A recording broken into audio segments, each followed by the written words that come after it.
Hello student, today we will discuss the first chapter of inorganic chemistry. The name of this chapter is Structure of Atom, or sometimes this chapter is also called Atomic Structure. The first theory of this chapter was given by Dalton. He said that atom is the smallest particle of an element and it can be further subdivided. Means किसी भी पदार्थ का सबसे छोटा unit atom होता है और atom को हम लोग फर्दर सबडिवाइड नहीं कर सकते. He also said that similar types of object contain similar types of atom and different types of element contain different types of atom. Again, he said that atoms when combined they form molecule and different atoms when combined in a fixed ratio they form compound. For example, two atoms of oxygen molecule combine to form oxygen molecule and two atoms of nitrogen when combined they form N2 molecule. Like that, two atoms of oxygen when combined with one atom of carbon they form CO2, which is a compound. This is all about Dalton's theory regarding the composition of an atom. It said that one Indian philosopher named Kanad Rishi, he also suggested the same theory in Sanskrit. कनद ऋषि ने क्या कहा था? कनद ऋषि ने कहा था किसी भी पदार्थ का सबसे छोटा यूनिट परमाणु होता है और वो परमाणु अविभाजित होता है. जो बात डाल्टन ने कहा था वही बात कनद ऋषि ने भी कहा था. कनद ऋषि also said that परमाणु मिलकर अणु बनाते हैं. Means atom combine they form molecule. Kanad ऋषि की ये बात और डाल्टन की ये बात कि एटम ही सबसे छोटा यूनिट होता है वो गलत साबित हो गई.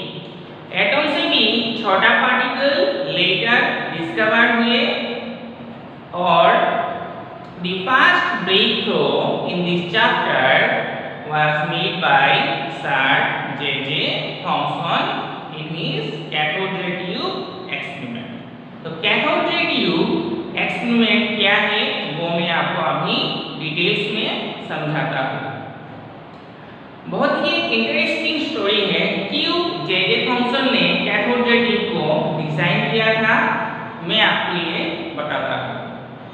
उस जमाने में क्या होता था, फेराडे ने इलेक्ट्रिसिटी डिस्कवर कर लिए थे और ये देखा गया था कि जब दो पॉजिटिव प्लेट और नेगेटिव प्लेट आपस में टकराते थे तब इलेक्ट्रिक स्पार्क होता था. मींस इलेक्ट्रिक स्पार्क भी उस टाइम पे डिस्कवर हो गए थे. तो उस टाइम पे जो रिलीजियस लीडर लोग थे वो लोग क्या करते थे, नेचुरल इवेंट जो होता है उसको लेके जनता को डराते थे.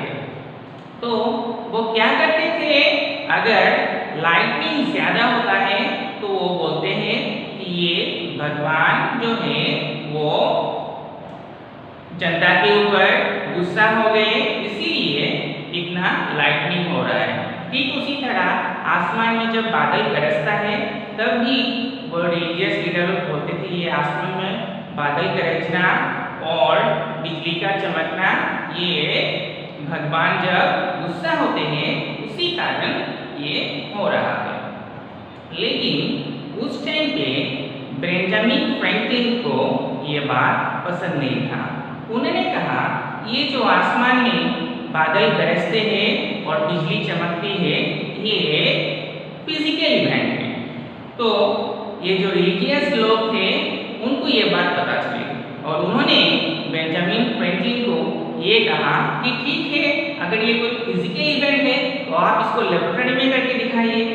लेकिन बेंजामिन फ्रैंकलिन का ये जो चैलेंज था वो एक्सेप्ट किया था सर जे थॉमसन ने, और उसी दौरान उन्होंने कैथोड रे ट्यूब को डिजाइन किया था। तो उन्होंने ये कैथोड रे ट्यूब कैसे डिजाइन किया मैं आपको अभी बताता हूँ। तो देखिए जे थॉमसन ने क्या किया था। जे थॉमसन ने एक इस टाइप का एक ट्यूब लिया था ग्लास का, और इस ट्यूब के यहाँ पे उन्होंने पंप लगा दिया था, वैक्यूम पंप,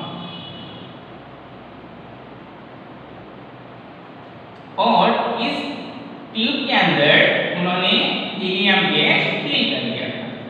उन्होंने इस ट्यूब के अंदर क्यों हीलियम गैस फिल किया था, इसका कारण है क्योंकि आज सरफेस से हम लोग जितना ऊपर की तरफ जाते हैं तब तो ऑक्सीजन CO2 इसकी मात्रा कम हो जाती है और हीलियम, आर्गन, नोबल गैस और हाइड्रोजन गैस की मात्रा ज्यादा होता है। लेकिन उन्होंने इसके अंदर में हीलियम रखा, हाइड्रोजन नहीं रखा, क्योंकि हाइड्रोजन में एक प्रॉब्लम आता है। लेटर हम लोग डिस्कस करेंगे कि हाइड्रोजन रखने से क्या प्रॉब्लम आता था। तो इसी कारण उन्होंने इस ट्यूब के अंदर हीलियम गैस फिल कर दिए थे और उन्होंने यहाँ पे वैक्यूम पंप लगा दिए थे। क्यों वैक्यूम पंप लगा दिए थे? क्योंकि उस पंप से वो यहाँ का जो प्रेशर है उसको रेगुलेट कर सकते हैं। उसके बाद उन्होंने क्या किया, यहाँ पे एक प्लेट लगाया और यहाँ पे भी एक प्लेट लगा दिया। लगाने के बाद इन दोनों टर्मिनल्स को बैटरी के इसको लगा दिया नेगेटिव टर्मिनल में और इसको लगा दिया उन्होंने बैटरी के पॉजिटिव टर्मिनल में। बैटरी के नेगेटिव टर्मिनल में जिसको लगाते हैं उसको कहते हैं कैथोड, उसका चार्ज होता है नेगेटिव, और बैटरी के पॉजिटिव एंड में जिसको लगाते हैं उसको कहते हैं एनोड, उसका चार्ज होता है पॉजिटिव। तो ये दोनों टर्मिनल को उन्होंने जब इस बैटरी के साथ कनेक्ट कर लिया और यहाँ पे उन्होंने पोटेंशियल रखा था ऑलमोस्ट 10,000 वोल्ट, तो उन्होंने क्या देखा, उन्होंने देखा कि कंटिन्यूअस लाइट यहाँ से जनरेट हो रहा था along with some cracking noise। तब उन्होंने ये मॉडल जाके उन रिलीजियस लीडर लोगों को दिखाया और उन्होंने कहा कि देखिए आसमान में जो लाइटनिंग होता है वो कुछ सेकंड के लिए होता है, लेकिन यहाँ पे जो लाइटनिंग हो रहा है जब मैं चाहूँ जितने समय तक ये लाइटनिंग होता रहेगा, मैं जब चाहूँ तब ये बंद भी हो सकता है। तो इसका मतलब ये क्या ये है कि मैं भी गड़ हो गया। तो इस एक्सपेरिमेंट करने के बाद जे थॉमसन वहाँ के बहुत सारे उनका चर्चा होने लगी और सभी लोग जे थॉमसन को सार के पुकारने लगे।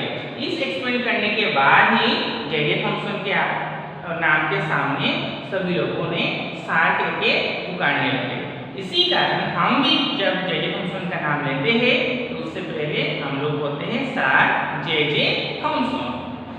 तो ये एक्सपेरिमेंट करने के बाद उन्होंने फर्दर इसको स्टडी किया और इसका जो प्रॉपर्टीज थे उसको उन्होंने डिस्कवर किया।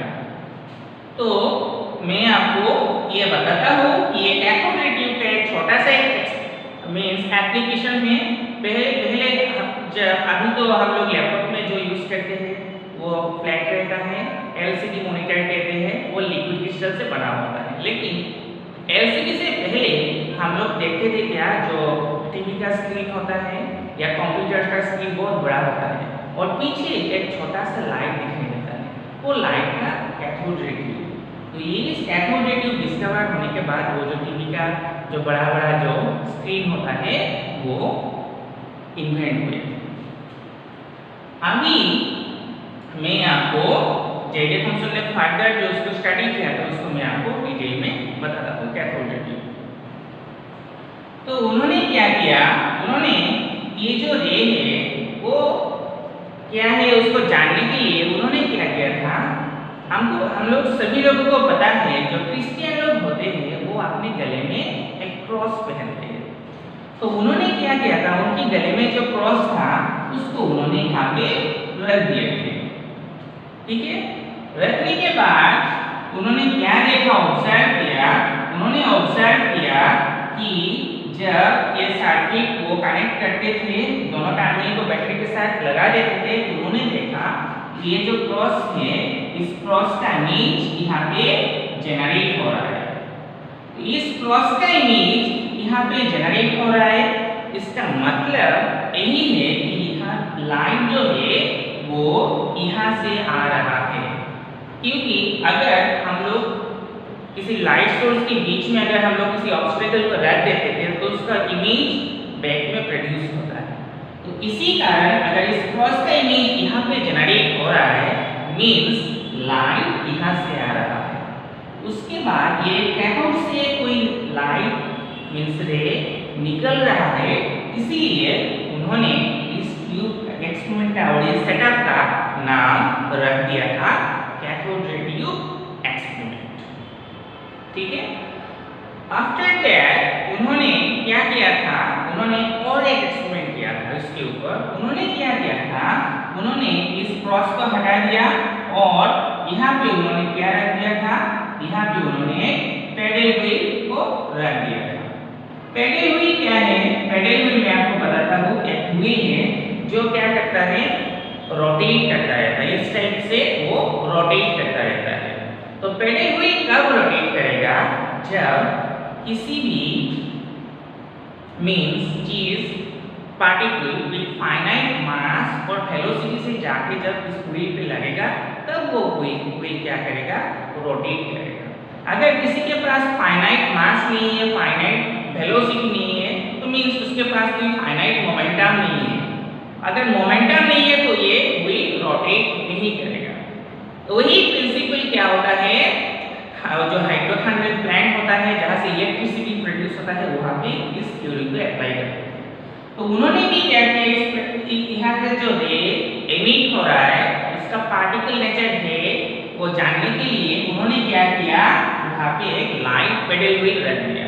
और उन्होंने क्या ऑब्जर्व किया, उसके बाद उन्होंने ऑब्जर्व किया कि ये जो लाइन पेडल व्हील है वो रोटेट कर रहा है।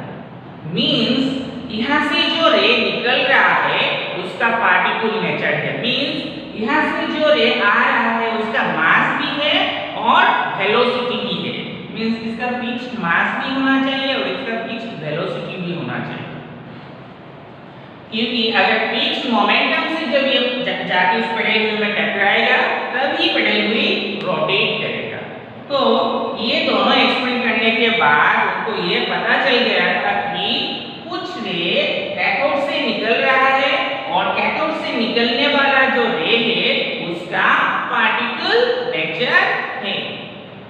लेटर उन्होंने क्या किया था, उन्होंने ये पार्टिकल नेचर को उन्होंने समझ लिया, अभी उसका कोई चार्ज है क्या वो जानने के लिए उन्होंने क्या किया था, यहाँ पे उन्होंने एक पॉजिटिव प्लेट और एक नेगेटिव प्लेट उन्होंने यहाँ पे लगा दिया था।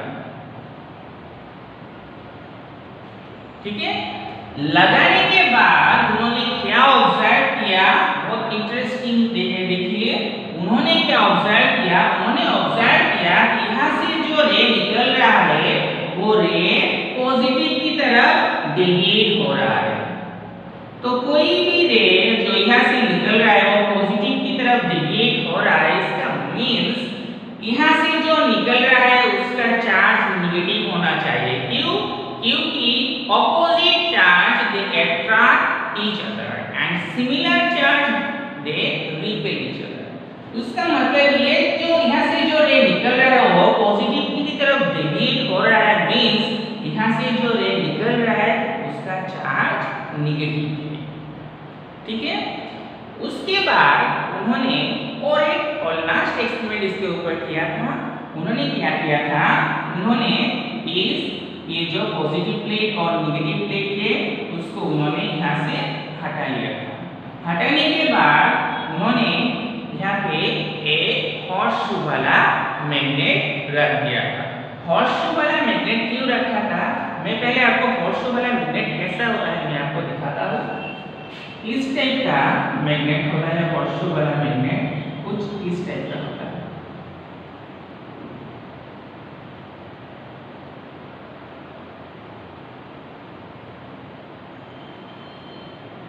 देखिए इस टाइप का मैग्नेट को हम लोग हॉर्सशू मैग्नेट कहते हैं। उसमें ये जो नॉर्थ पोल होता है और ये होता है साउथ पोल, वे परपेंडिकुलर होते हैं और मैग्नेटिक लाइंस ऑफ फोर्स जो नॉर्थ पोल से साउथ पोल की तरफ आता है वो बिल्कुल यूनिफॉर्म रहते हैं। ठीक है, तो उन्होंने यहाँ पे क्यों मैग्नेटिक फील्ड रख दिया ये मैं आपको बताता हूँ। इन्होंने यहाँ पे इसलिए रख दिया था क्योंकि अगर किसी भी चार्ज स्टेशनरी होता है और हम लोग उसको मैग्नेटिक फील्ड के बीच में रख देते हैं तो वो कोई फोर्स जनरेट नहीं करता। लेकिन अगर कोई चार्ज मूविंग होता है और उसको अगर हम लोग मैग्नेटिक फील्ड के बीच में रख देते हैं तो वो क्या करता है, फोर्स जनरेट करता है। That force will be perpendicular to its velocity direction. इसकी वेलोसिटी के डायरेक्शन में परपेंडिकुलर होगा। तो उन्होंने जब इसको लगा दिया ये हॉर्सशू वाला मैग्नेट और इस सर्किट को जब उन्होंने कनेक्ट कर लिया था तो उन्होंने देखा कि ये जो रे है ये परपेंडिकुलर हो जाता है, इस बोर्ड के बिल्कुल परपेंडिकुलर डायरेक्शन में हो जाता है। मींस यहाँ से जो रे निकल रहा है वो स्टेशनरी नहीं है, वो मूविंग होता है। उसके बाद उन्होंने ये कहा कि ये जो कैथोड है वो एटम से बना हुआ है और एटम से कुछ निकल रहा है, इसका मींस यही है कि एटम सबसे छोटा पार्टिकल नहीं है, एटम से भी छोटा पार्टिकल कुछ है और जिसका चार्ज है नेगेटिव। उसके बाद उन्होंने इसका नाम रख दिया था इलेक्ट्रॉन। तो यही है discovery of electron by J.J. Thomson in his by using his cathode ray tube experiment। उसके बाद उन्होंने डिटेल्स में उसको और भी स्टडी किया था। स्टडी करने के बाद उन्होंने इसका स्पेसिफिक चार्ज भी डिटरमाइन किया था। तो स्पेसिफिक चार्ज उन्होंने उसका जो डिटरमाइन किया था उसका वैल्यू था -1.6 into 10⁻⁻⁹ कूलम। लेटर मुलिकन जो थे उन्होंने एक एक्सपेरिमेंट किया था, वेल नोन मुलिकन वायरड्रॉप एक्सपेरिमेंट, जिसको हम लोग डिटेल्स में फिजिक्स में स्टडी करेंगे। उस एक्सपेरिमेंट करके मुलिकन ने ये जो इलेक्ट्रॉन है उसका मास डिटरमाइन भी किया था। तो मास है 9.11 × 10⁻31 kg।